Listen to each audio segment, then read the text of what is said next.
Welcome back. Once again, I am America's personal injury attorney, Brian Dailey, broadcasting live from high atop the Law Show studios. I am answering all your legal questions at 855-529-7469. That's 855-LAW-SHOW. I'm going to talk to Lori. She's in Chicago. Lori, welcome to the Law Show. Hi. Thank you. Thanks for taking my call. What can I do for you? I have a question. My husband is a truck driver. Yesterday in Arkansas, he was at a weigh station and idling, in line waiting to get weighed. And he, of course, always wears his seatbelt. He took his seatbelt off momentarily to go to the back of his truck to get something while he was, sitting still waiting. Right. Then he pulled forward without it on, and they gave him a violation for no seatbelt. And he explained to them that he only took it off momentarily to get something from the back of the truck. They just pretty much laughed at him. But unfortunately, the fine wasn't that big, but what it means for him is immediate termination, because his company has a policy where if you get one seatbelt violation, it's immediate termination. Our only recourse is to show up at a court date on the ticket, but of course it's in Arkansas. We live in Chicago. I understand. And so we feel helpless. We feel like we have no rights here. What do you recommend? What do you advise? Well, having inconvenience in asserting and protecting your rights is not the same thing as not having any rights. So while it may be majorly inconvenient to haul down to Arkansas to fight this ticket, it's probably worth your while, because then you won't lose your job, right? Then he won't lose his job. The fact that he took his seatbelt off and he was operating his vehicle without a seatbelt on means he violated the law. And I'm not going to stand here or sit here and tell you that he deserved the ticket, he should pay it, he should take his consequences, blah, blah, blah, because I think that, that the price is way too heavy to pay. The punishment that he'll get, not just from the court, but from his employer, clearly doesn't meet the crime, okay? And so right. He needs to have a lawyer down in the local area in Arkansas. We have lawyers that work with the Law Show and the Dailey Law Firm all over the country. And if you would send me an email with all of the pertinent information, including where he was located, the court he's got to appear, if you can fax the ticket or if you can email the ticket to me, then we'll find a lawyer for you in that local area to help you out with this. Now, is it a guarantee that we're going to get it so that the company won't know about it? No. But we'll sure try. Let me ask you this. Is this something that an attorney can appear for him, or does he have to be present? I don't know. I don't know if it's a misdemeanor. I don't know if it's a civil infraction. If it's a misdemeanor, then he's got to show up, because that's a criminal charge. So it's not a criminal charge. I know that. The fee different courts was $25. I get it. Different courts have different courts. Different courts have different circumstances. It's possible that he could pay the $25 and the employer won't even know about it because it won't go on his record. I don't know. We have to find out these answers first. So start out with an email to me. Email brian@thelawshow.com, okay, with all the pertinent information. If you can scan and email the ticket to me, that'll help me a lot, okay?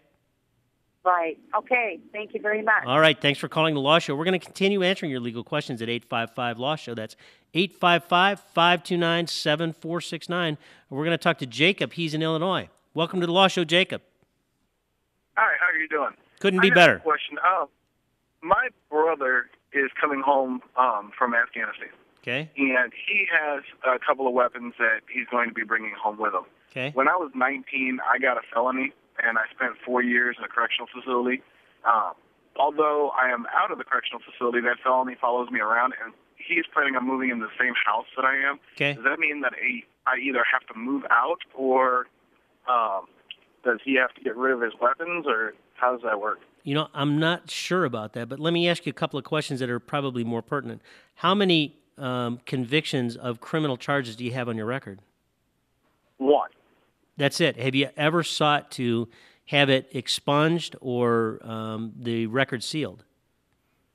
I thought about having it expunged, except for the fact that it was my fault. I was young and dumb, and I assaulted somebody and got a little out of hand. And I took my punishment. I was just listen.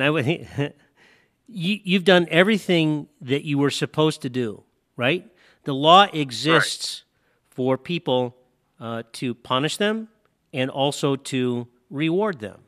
So the reward part, you haven't taken advantage of. Why would you hold yourself to the letter of the law in the punishment phase and not take advantage of the law that's been set up for people in your circumstances to get the reward? You paid your debt to society, okay? It wasn't easy to spend 4 years in a correctional facility, but you did it. You got out on parole, and you served it successfully. How many years ago did you get off parole? 2 years ago. All right. So you've done everything you're supposed to do. Why not take advantage of the opportunity to either seal the record or expunge the charge? Now, I'm not certain that we're going to be able to do that, but let's get that process started, okay? And then let us take a look at whether or not your brother can bring those weapons home and have them in your home. Is it your home or his home or your parents' home? It's my parents' home. It's my dad's home. Then if it's your dad's home, I don't know that you would actually be considered to possess those weapons.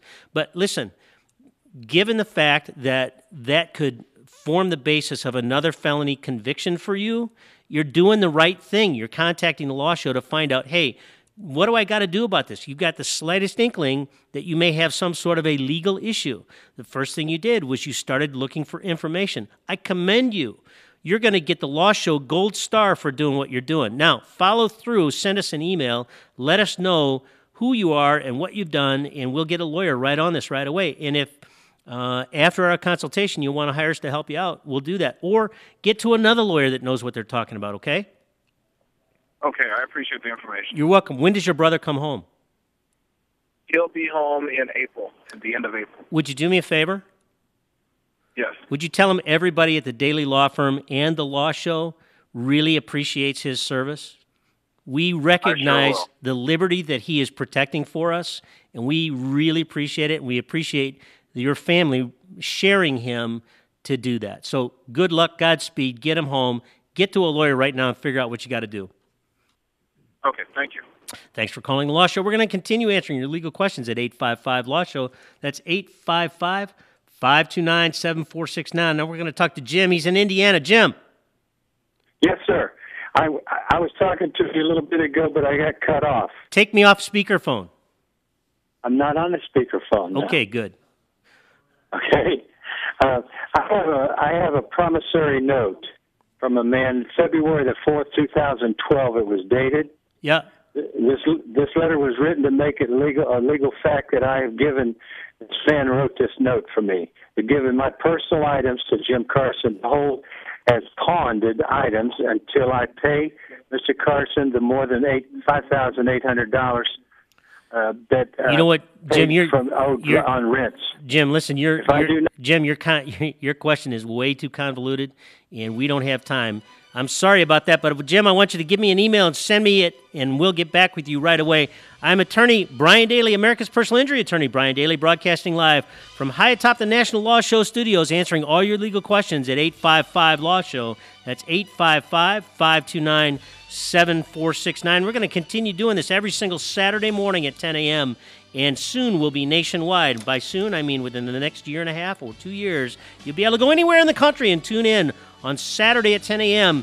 to any radio station and hear the Law Show and me answering your legal questions. Follow us on Facebook. Follow us at The Law Show on Twitter. Like us on Facebook. Download the Android app. Call us at 855-529-7469 with Brian Dailey, America's personal injury attorney, and The Law Show. There's no reason that you should be deprived of your legal rights. Send me an email. Talk to me. Let me know what's going on. I'll help you out. I promise I will do that. I want to thank Dave Scott, our producer, and my lovely, lovely wife, the lovely Jill. I want you to stay tuned also for the Law Show Extra. If you're on the phone right now holding, we haven't answered your questions, stay tuned and we'll get with you right away. I'm attorney Brian Dailey, America's personal injury attorney Brian Dailey. I'll see you next week, and I'll talk to you next week. It's the Law Show.